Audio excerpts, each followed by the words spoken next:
और यहाँ भी हमने डॉक्टर साहब से रिक्वेस्ट की थी कि हमारे सदस्यों को भी यहाँ की मिल जाए, तो डॉक्टर साहब ने हम भी भरी थी और उम्मीद करता हूँ कि आ भी गई होंगी। थैंक यू डॉक्टर साहब, थैंक यू वेरी मच। और मैं ये चाहता हूँ कि डॉक्टर साहब को बुलाने का उद्देश्य ये नहीं है कि डॉक्टर साहब से कोई हम नैमिनाथ के बारे में बात करें, मेडिकल कॉलेज के बारे में बात करें। मैं ये चाहता हूं कि डॉक्टर साहब को जो अनुभव हुआ है, या आयुर्वेदिक या होम्योपैथिक, कैसे आने वाले घर वेद में और एक क्रॉनिक में बीमारियों में एक लाभदायक कैसे साबित हो, मैं डॉक्टर साहब से अनुरोध करूंगा तो इस दिशा में क्या कुछ टिप्स दें कि ऐसे किसी डेथ से बचा जाए या ऐसे कुछ बीमारियों से हम लोग बच सकते हैं। उसके लिए मैं डॉक्टर साहब का अभिनंदन करता हूं। हमारी रिक्वेस्ट पे डॉक्टर साहब यहाँ आए हैं, मैं उनके प्रति आभार व्यक्त कर रहा हूं और इसी के साथ मैं एक बुके देकर उसका स्वागत करना चाहता हूं।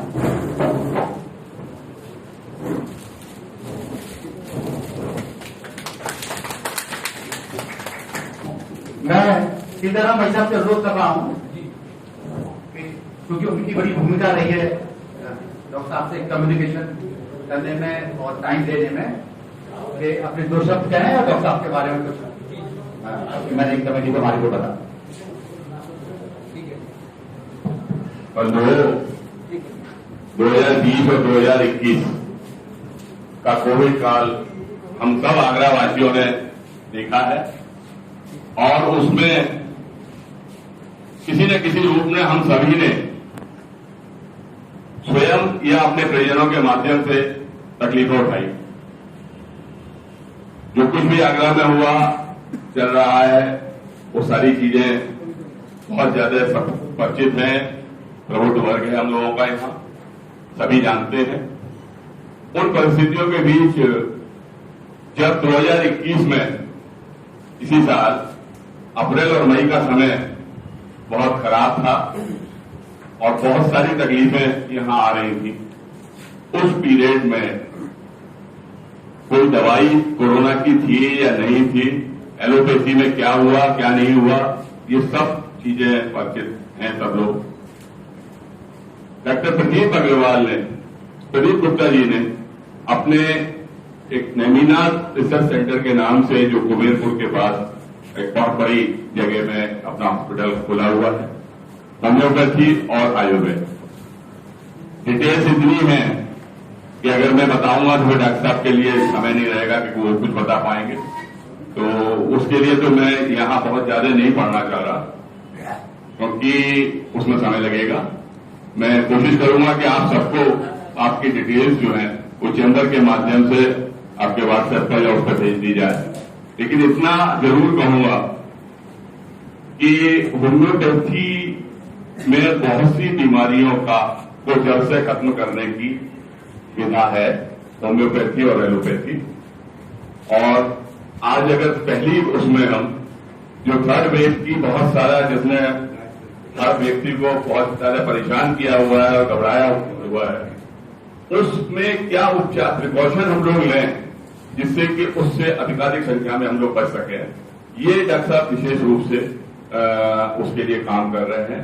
2-3 चीजें मैं जरूर कहूंगा कि आपकी काबिलियत के बारे में अगर कहूं, अकेले शख्स हैं इस क्षेत्र के जिन्होंने 3 डिफरेंट सब्जेक्ट्स में 3 डिग्रियां ली हुई, आयुर्वेद और होम्योपैथी दोनों का वहां ट्रीटमेंट कर रहे हैं। नेचुरोपैथी, योगा, वो भी प्रारंभ कर दिया है। स्टूडेंट्स भी वहां रहते हैं।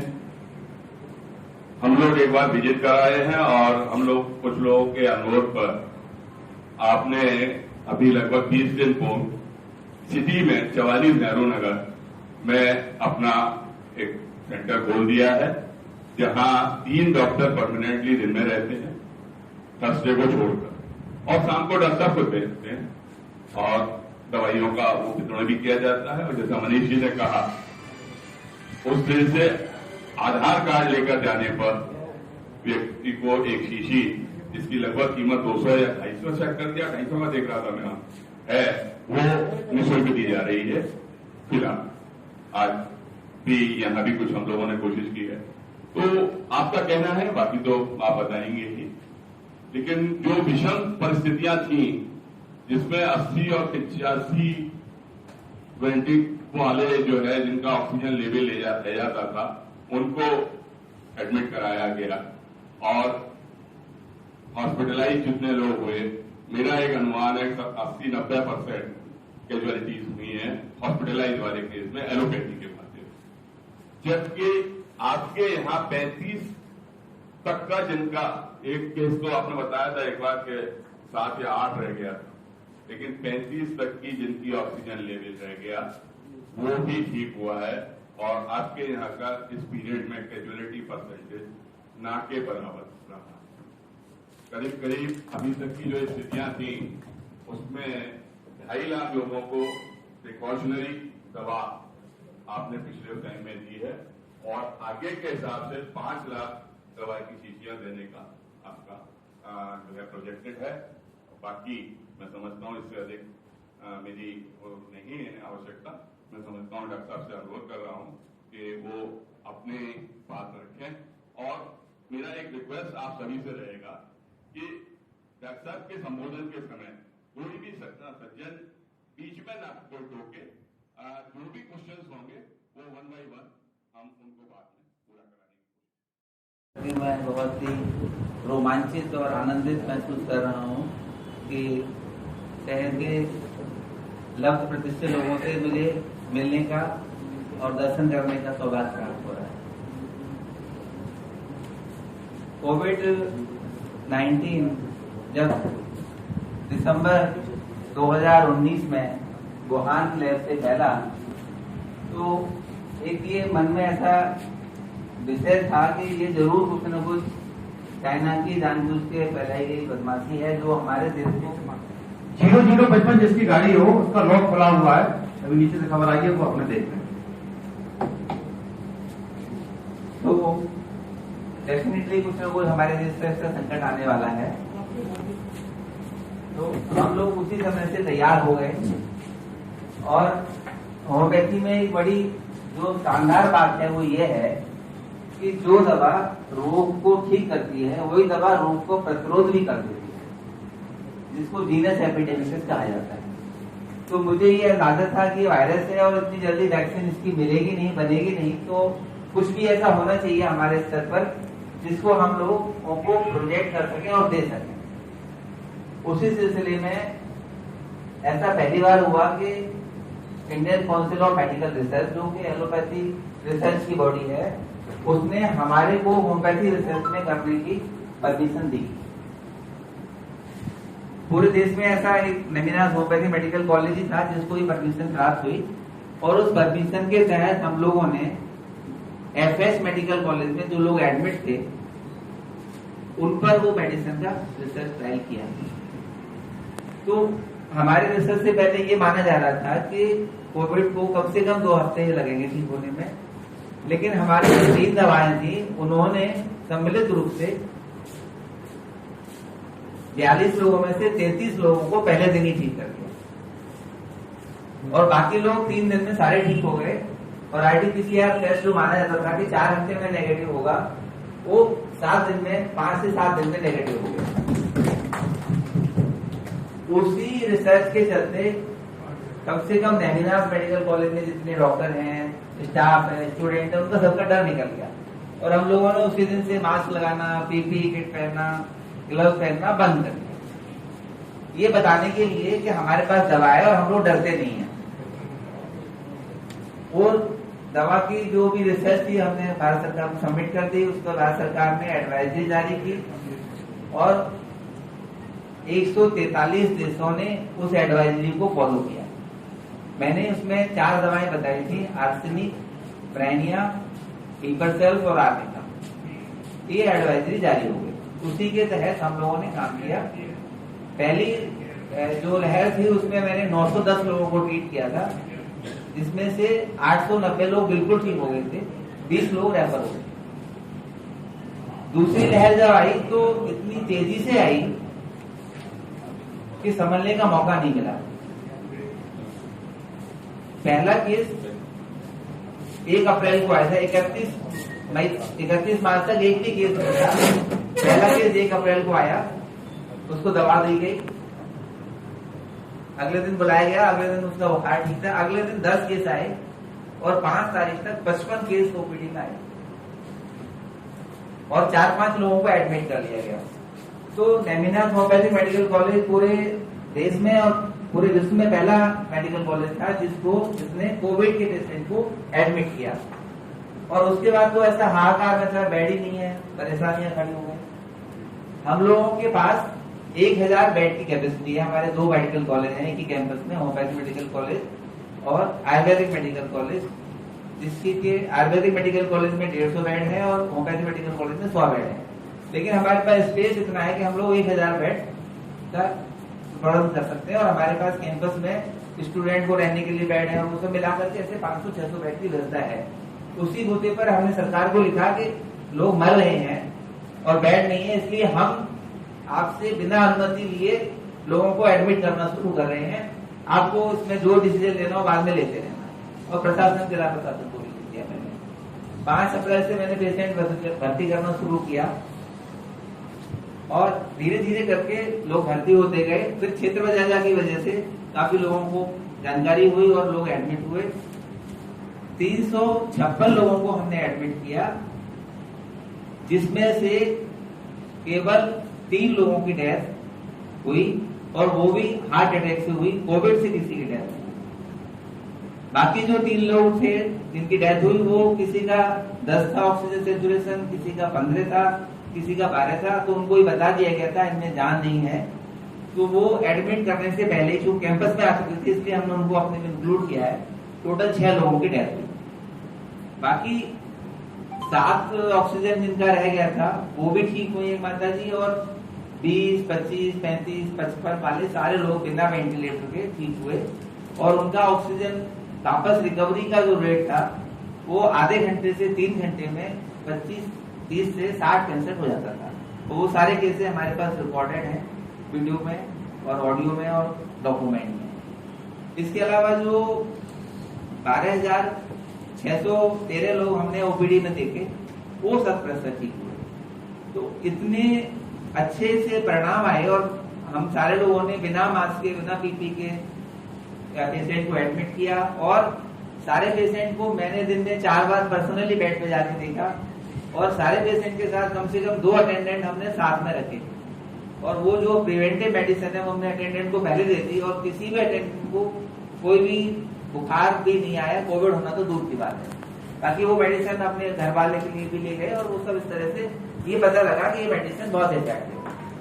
3rd वेव के लिए भी जो सिम्टम आ रहे हैं उसके हिसाब से मेडिसिन तैयार की है और हमने उसको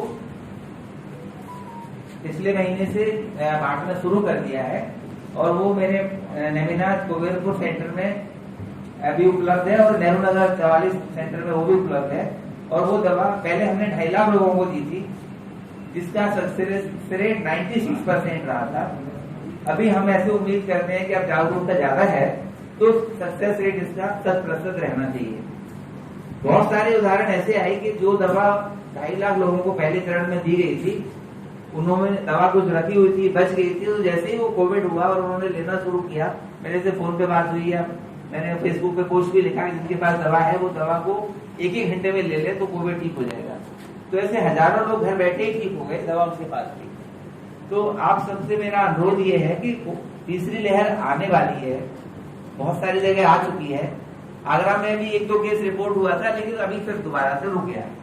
तो ऐसा प्रभु की ऐसी कृपा रहे कि वो ऐसा आए नहीं, और आता है तो बिल्कुल भी डरने की बात नहीं है। आपके पास दवा मौजूद रहेगी, उसी दवा को 1-1 घंटे में लेना शुरू करेंगे तो 3 से 6 घंटे के अंदर कोविड का इन्फेक्शन जो वायरस है वो समाप्त हो जाएगा। उसी दवा को आज मैं आप लोगों को देने वाला हूँ। आपके जितने भी एम्प्लॉई हैं, जो भी मिलने जुलने वाले हैं, तो सब मेरे कुबेरपुर से और नेहरू नगर सेंटर से वो दवा निःशुल्क प्राप्त कर सकते हैं। बहुत मंथन हुआ इस पर चित्र बजाजा के साथ और अग्रवाल सेंटर कमलागर के साथ कि निःशुल्क नहीं रखना चाहिए, कुछ मूल्य रखना चाहिए। पर मैंने बोला भाई साहब, मैंने अपने दिल में ये संकल्प ले लिया है कि मैं इसका मूल्य नहीं लूंगा। तो फिर मेरी बात को आदर रखते हुए सब लोगों ने उसको सहमति दे दी कि हाँ जी, मानना ये था कि निःशुल्क है तो उसको कोई वैल्यू नहीं होती, पर मैंने कहा जिनको वैल्यू करनी है वो वैल्यू करेंगे, जिनको नहीं करनी है वो नहीं करेंगे। और चूंकि पहली वेव में और दूसरी वेव में हम लोग देख चुके हैं कारगर है, तो सब लगभग सभी लोगों को उसकी महत्ता और वैल्यू पता है। तो आप अपने एम्प्लॉयज को, अपने स्टाफ को बस शर्त ये है कि वो आधार कार्ड लेकर के आए, और एक व्यक्ति 5 आधार कार्ड ला सकता है, उसमें 5 पीसीज को दवा मिल जाएगी, और वो दवा निःशुल्क है। अगर कोई भी समस्या आती है तो वो अगले दिन मिल जाएगी। हो सकता है ज्यादा लोग आ जाए, हाँ ऐसा हो सकता है, लेकिन मिलेगी सबको और उसको कोई मूल्य नहीं। अगर कुबेरपुर में आएंगे तो वहाँ विशाल जगह है, बहुत सारे स्टाफ है, वहाँ पर कभी भी कितने भी लोगों को दवा आधे घंटे से 1 घंटे के अंदर उपलब्ध कराई जा सकती है। इस तरह जी भाई साहब का मुझे संदेश मिला था कि चैम्बर के लिए मैं क्या कुछ कर सकता हूँ, तो मेरा आप सबसे हाथ जोड़ के निवेदन है कि आप जो कहेंगे मैं वो सब कुछ करने को तैयार हूँ। मुझे ऐसे संस्था किसी चीज में कोई झिझक नहीं है। मैं मेडिकल कॉलेज हूँ और 2 मेडिकल कॉलेज हैं, इसलिए हमारे पास पर्याप्त स्टाफ है। आप अपने एम्प्लॉयज को, अपने एम्प्लॉयज के मिलने वालों को आप अपना एक लेटर केवल लिख करके भेज दीजिए, क्या डिस्काउंट करना है उनको, देखने से लेकर फीस से लेकर दवा में, और अगर भर्ती करना है तो उसमें भी कुछ भी ऐसी कोई समस्या नहीं है। कोविड में भी जब 30-30 हजार में बेड नहीं मिल रहा था तो भी हम लोगों ने 3-3 हजार में बेड दिया, और शायद ही किसी से 3 हजार लिया हो, उसमें भी मैंने डिस्काउंट किया, क्योंकि ये आपदा ऐसी नहीं जिससे पैसा कमाया जाए। और जनरली हम लोग नॉन एसी कमरा 1500 रुपए में देते हैं। सरकार ने जनरल वार्ड बंद कर रखा है, जनरल वार्ड हम 800 रुपए में बैठ देते थे। तो हम देखते हैं अगर किसी को अफोर्ड नहीं कर पा रहा है तो हम उसको 500 रुपए में भी रूम दे सकते हैं, और हमारे पास पर्याप्त मात्रा में रूम है, पर्याप्त मात्रा में बेड है और स्टाफ है। तो आपसे मेरा सबसे आग्रह है कि आप जिसको भी चाहें उसको एक अपना लेटर हेड पे लिख के दे दीजिए, उतना डिस्काउंट नेमिनाज अपनी तरफ से करने के लिए प्रतिबद्ध है। इन्हीं शब्दों के साथ मैं आप सबसे आशीर्वाद मांगता हूं कि हमारे आगरा को इससे कोरोना से मुक्त करने में आप सबकी बहुत महत्वपूर्ण भूमिका रहेगी। जितना ही संदेश जाएगा उसे तो उसका बनाया जाना और संकल्प रहना बेकार है। डॉक्टर उसकी डोज बता दीजिए कैसे? जी ये दवा शीशी है, इसको थोड़ा हिलाना है अच्छे से, और 1 ढक्कन दवा ऑल्टरनेटिव लेना है, एक दिन छोड़ कर 1 दिन, जैसे आज ले लिया परसों, इसी का ढक्कन भर के, ये ढक्कन भर के 1 चम्मच किसी भी समय प्रिफरेबली खाली पेट सुबह, बाकी कभी ले सकते हैं। और जो बच्चे हैं वो उसका आधा ढक्कन 2 ml से 3 ml ले सकते हैं। और ये दवा एकदम बिना किसी साइड इफेक्ट के है, तो गर्भवती महिलाएं ले सकती हैं, लैक्टेटिंग मदर ले सकती हैं, नहीं जरूरत नहीं है। ऐसे ही एक दिन सुनिए, नहीं ऐसे ही दीजिए, 1 दिन छोड़कर खाली पेट प्रिपेयर होगा, सुबह ले ले तो ठीक है, वरना कभी भी ली जा सकती है। एक मिनट आपस में बात करें, आपस में नहीं, 5 मिनट बाद एक करके बात करें भाई। राहुल तुम बोले आ रही हो, रुको क्या कहते, एक बाइक मार दो, कितने दिन तक ले रही है सबकी? ये दवा एक दिन छोड़ के 1 दिन लेना है, और ये इसमें 18 डोज हैं, तो ये 36 दिन तक चलेगी। और जो हमारा जो पीरियड है 3rd वेव का, वो 36 दिन के बाद समाप्त होने वाला है। फिर भी किसी को जरूरत है तो दोबारा से ले सकते हैं, फिर भी निःशुल्क रहेगी, तीसरी बार ले सकते हैं।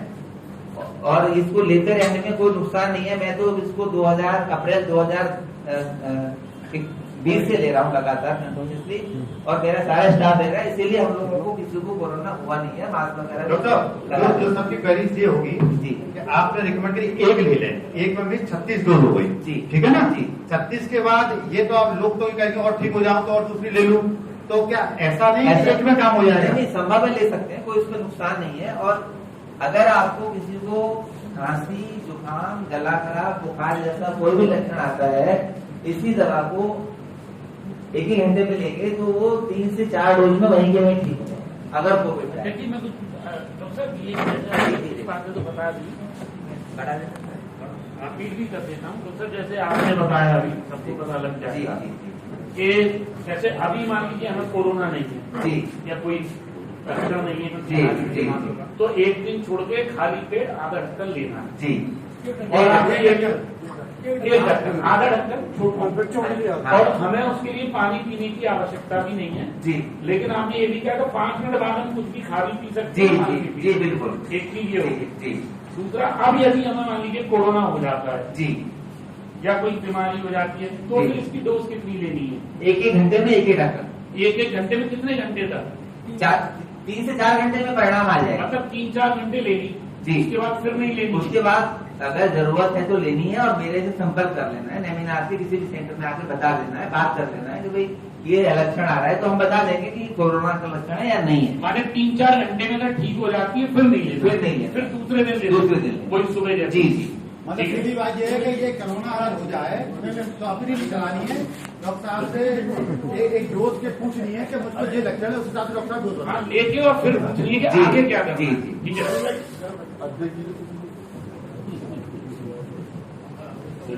जी और एक समाज सेवा के हिसाब से आप दवाई फ्री परचेज कर रहे हैं जी तो इस दवाई को आप जो है आगरा लेवल पे या इंडिया लेवल पे इसके नाम अगर घोषित हो जाए जी। तो बहुत से लोग ऐसे हैं जो दवा लेने नहीं पहुंच सकती है और वहां जाके हमें खरीद सकती है, तो उसकी भी व्यवस्था की जाए। ये दवा मैंने पहले भी बोला था, वही दवा है, 4 दवाएं हैं, आर्सेनिक, ब्रायनिया, आर्निका, जैल्सिमियम। अभी जो 96% चांस आ रहा है वो वापस से आर्सेनिक का आ रहा है। पहली वेव में ब्रायनिया ने 96% लोगों को ठीक किया था, दूसरी वेव में आर्सेनिक ने 90% लोगों को ठीक किया है, तीसरी वेव में फिर वही सिम्टम आ रहे हैं, आर्सेनिक ही 95% लोगों को ठीक करेगी। कौन सी पोटेंसी 30 की 400? ये पोटेंसी 200 जी। और अगर किसी को 2 से 3 दिन आगे बढ़ेगा तो इसमें आर्निका नाम की मेडिसिन बहुत कारगर रहेगी, जो डेल्टा प्लस वेरिएंट का सिम्टम है वो सूक्ष्म मात्रा में इसमें मिलाएगी। ये डॉक्टर साहब ने आपसे रिक्वेस्ट है जी जो लोग वहाँ जाते हैं आपने जी आपके जाती है वहाँ पे जी। वहाँ लोग कहते थे हमारा सुबह से शाम तक का टाइम खर्च होता है, आपको दवाई जो लेने के बावजूद पैसे भी कुछ हमें ज्यादा से लगते हैं, तो उसमें कुछ मतलब व्यवस्था ऐसी की जाए जो मुझे पब्लिक की जो बता रहा हूँ मैं अपनी बता मैं कोई चीज को रखने में कोई आपके सामने बैठे मेरे जी, जी। तो मैं कोई चीज रखूंगा तो हो सकता है आप उसको देखें या उसमें लोगों का समय कम कर दो, पैसा भी कम लगे, फीस भी कम कर दें। जी मैं निश्चित रूप से आपकी बात से सहमत हूँ। एलोपैथी के मुकाबले होम्योपैथी बहुत सस्ती है, क्योंकि ये दवाएं आम दवाएं नहीं है। नेमिनार होम्योपैथी मेडिकल कॉलेज खुद उनको बनाता है, तो उसका मूल्य थोड़ा सा ज्यादा है। इसको हम लोग कम करने में लगे हुए हैं, सतत प्रयास में। समय ज्यादा लगने की बात यह है कि हम लोग पूरी बात अच्छे से, आप बात समझिए कि जहाँ पर डॉक्टर साहब को फुर्सत नहीं होती है, आपने बात करना शुरू किया, उन्होंने दवाई लिखना शुरू कर दिया। और मेरे यहाँ सारे डॉक्टर आपसे कम से कम आधे घंटे से लेके 1 घंटे तक आपकी पूरी बात, पूरी history, past history, family history सब लिखते हैं, और वही आपको ठीक होने का आधार होता है। तो उसमें मेरा आपसे निवेदन ये है कि जो टाइम लगता है वो पहली बार में लगता है, दूसरी बार में आप 1 घंटे में फ्री हो सकते हैं, पहली बार में 3 से 4 घंटे लगते हैं। और हम लोग ये प्रयास करते हैं कि जल्दी से जल्दी हो जाए, इसीलिए मैं रोज 8 बजे पहुंच जाता हूँ। और पहले मैं 8 बजे तक ही रहता था, अब क्योंकि मुझे नेहरू नगर आना होता है तो मैं 5 बजे वहां से चलाता हूँ, 4:30। लेकिन नेहरू नगर में भी मुझे कोई जल्दी नहीं होती है, मैं 9 बजे 10 बजे भी जाने को तैयार हूँ, लेकिन समय तो लगना आपके लिए हितकर है। उसमें थोड़ा सा कैटेगरी के हिसाब से किसी की फीस में कमी कर दी जाए, आपको जिसमें लगता है, और ये ओपन है बिल्कुल, कोई भी आकर के अगर किसी भी डॉक्टर को मेरे पास से नहीं बोल सकता है कि मेरे को थोड़ा डिस्काउंट कर दीजिए, तो वो 10% से लेके 25% तक हर चीज में डिस्काउंट करने के लिए अधिकृत है।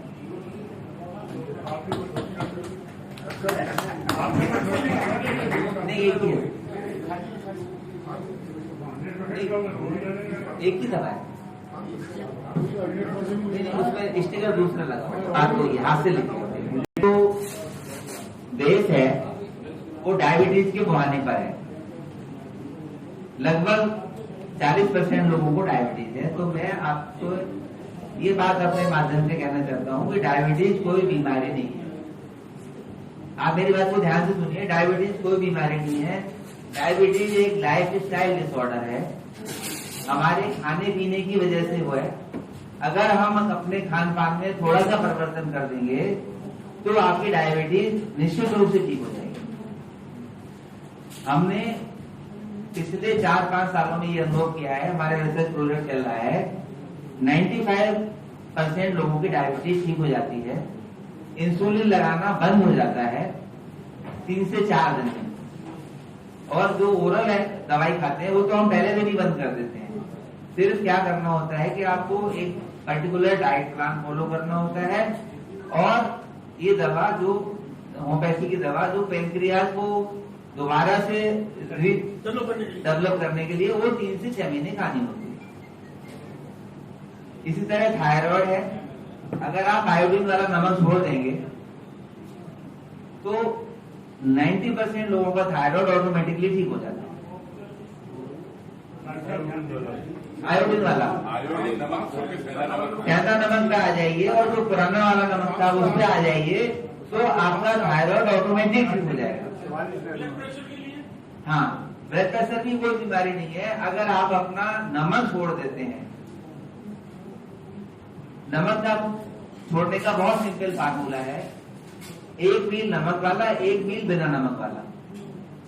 मतलब सुबह शाम लंच डिनर। हाँ, एक लंच नमक वाला ले लीजिए, डिनर बिना नमक वाला ले लीजिए, फल ले लीजिए, सब्जियां ले लीजिए, सलाद ले लीजिए, तो आपका ब्लड प्रेशर 80 से 90% लोगों का ठीक हो जाता है। दूसरा तरीका है ऑल्टरनेटिव कर दीजिए, एक दिन नमक का खाना खाना है, एक दिन बिना नमक का खाना खाना है। अगर आपका वजन ज्यादा है तो बहुत सिंपल तरीका है वजन कम करने का, एकदम सिंपल तरीका है, 2 मील कर दीजिए दिन में। पहला मील 11 से 12 बजे के बीच में और दूसरा मील शाम को 6 से 7 के बीच में, तो आपका 2 से 3 किलो हर महीने ऑटोमेटिक कम हो जाएगा। मैंने आपको इसको छोड़ने की सलाह नहीं दी है, बस आपको रेस्ट्रिक्ट किया है कि 2 मील लेंगे और पर्टिकुलर टाइम रहेगा 11 से 12 और शाम को 6 से 7 जी।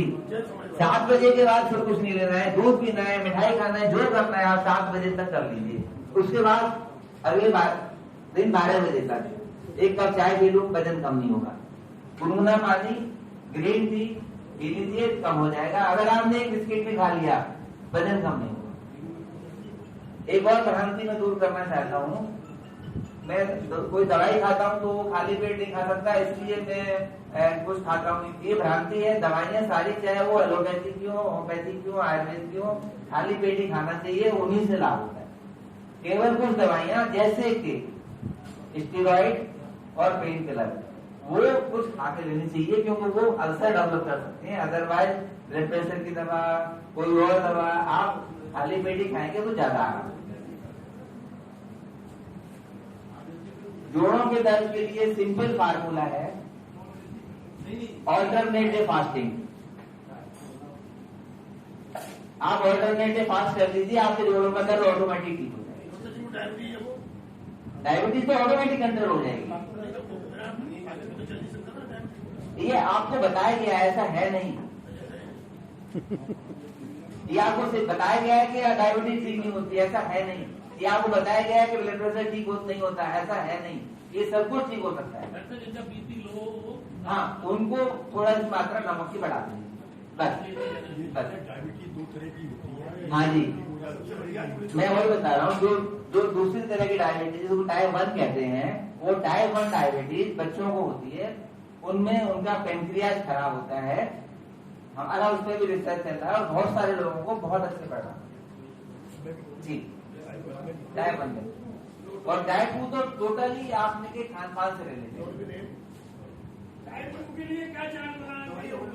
टाइप 2 के लिए आप जितनी सब्जियां, जितने फल हैं, जितने सलाद हैं, सब वही खाइए, अन्न छोड़ दीजिए। आपका टाइप 1 डायबिटीज 90% ठीक हो जाएगा। आप पकौड़े खा सकते हैं, आप पकौड़े खा सकते हैं, बेटे की जगह पकौड़े खाइए, पकौड़े खाइए। हाँ जी, गेहूं और दूध से बनी चीजें बिल्कुल छोड़ दीजिए, आपकी डायबिटीज कंट्रोल हो जाएगी। गेहूं और दूध जी। जी सर। अरे आपस में बात नहीं करेंगे। डायबिटीज फैट जो एलोपैथिक डॉक्टर है वो कहते हैं सुबह की फास्टिंग 110 से कम होनी चाहिए। हाँ। और दोपहर की बीपी के बाद जो है 140 होनी चाहिए। ठीक है। अब कुछ लड़ाइयाँ चल रही है आप लोगों में, इधर दवा वालों ने स्केल बना दिया है, वैसे तो ये 200 होनी चाहिए। बिल्कुल यही बात है, एकदम सही बात यही है। मैं आपको वही बात बता रहा हूँ सर कि जो भी रिसर्च है जिसके आधार पे कहा जा रहा है 110 होनी चाहिए, वो रिसर्च इंडिया से रिलेटेड नहीं है, वो अमेरिका और यूरोपियन रिसर्च है। उनके खाने में और हमारे खाने में जमीन आसमान का अंतर है। एक बात नंबर 2, 75 तक मेडिकल बुक्स में यही माना जाता था कि 200 तक कोई डायबिटीज नहीं है। हमारे देश के लिए 200 तक कोई डायबिटीज नहीं है, उसको डायबिटीज मानना नहीं चाहिए। और अगर आप सिंपल अपने खाने पर कंट्रोल कर लेंगे, सब्जियां ज्यादा खाएंगे, दालें खाएंगे, फल खाएंगे, तो आपका शुगर लेवल घट के ऑटोमेटिकली 150 के अंदर आ जाएगा। तो आपने जो बात कही है वो बहुत महत्वपूर्ण है। मैंने फिजिक्स के लिए बोला कि डायबिटीज ये आपको बताया गया है ठीक नहीं हो सकती। मैं तो कह रहा हूँ डायबिटीज होती ही नहीं है, सिर्फ आप अपना खाना पीना चेंज कर लीजिए, डायबिटीज खत्म। और ये जो बताया जा रहा है कि 140 से ज्यादा होनी चाहिए, वो गलत है। आपकी 180 और 210 तक भी है तो भी कोई चिंता करने की बात नहीं है। एक सिंपल सी बात आप ये समझिए कि डायबिटीज क्या है। आपके खून में ग्लूकोज बढ़ गया, माने कि आपके पास ताकत आ गई है, आप उसको खर्च कर लीजिए, थोड़ा चलिए फिरिए, अभी खत्म हो जाएगा। बजाय गोली खाने के थोड़ा आप घूम लीजिए। अगर आप दिन में किसी को भी कितनी भी डायबिटीज है 3-4 बार घूम लेते हैं 20-20 मिनट, आपका जो है वो कंट्रोल हो जाएगा, शुगर लेवल ऑटोमेटिक कम हो जाएगा। आप जो बात पूछ रहे थे खाली पेट, तो शुगर की अंदर से थोड़ी बढ़ रही है, वो आप कुछ भी खा रहे हैं वो आपका शुगर में कन्वर्ट। जब कुछ खाएंगे नहीं तो आपके पास ग्लूकोज आएगा ही नहीं। मैं समझता हूँ पर्याप्त है। कोई प्रश्न तो धन्यवाद। सारा कुछ पनीर मट्ठा सब। देखिए बहुत बहुत धन्यवाद डॉक्टर आपका, इन्होंने कुछ बुनियादी जानकारी आपको दी। हालांकि ये चर्चा का विषय इतना लंबा है कि इसमें कई घंटे और होती रहे और इस पर डॉक्टर आपकी जानकारी देते रहेंगे। देखिए इनिशियली स्टेज पर आज पहले चरण में डॉक्टर ने डायबिटीज के बारे में कुछ खान पान के बारे में बताया, उसको करें, ये दवाई लें। डॉक्टर साहब से जान लेंगे, फिर हम मुलाकात करते रहेंगे। फिर अगर कोई समस्या होगी फिर डॉक्टर साहब के साथ एक मीटिंग कर लेंगे। अब की बार नेहरू नगर में जाकर कर लेंगे कहीं भी डॉक्टर के साथ, या लेमिना चलेंगे। सब एक बार सभी लोग लेमिना चलेंगे। एक देखते हैं नेचुरल थेरेपी भी वहाँ है, वो भी हम लोग क्या समोसे खिलाओगे? तुम खाया अकेले अकेले समोसे, फिर के भाई बात समोसे नहर के खाए, डॉक्टर साहब को भी हमारी दी होंगे समोसे। ठीक है, बहुत बहुत धन्यवाद डॉक्टर साहब आपका। हाँ बिल्कुल। हाँ 8193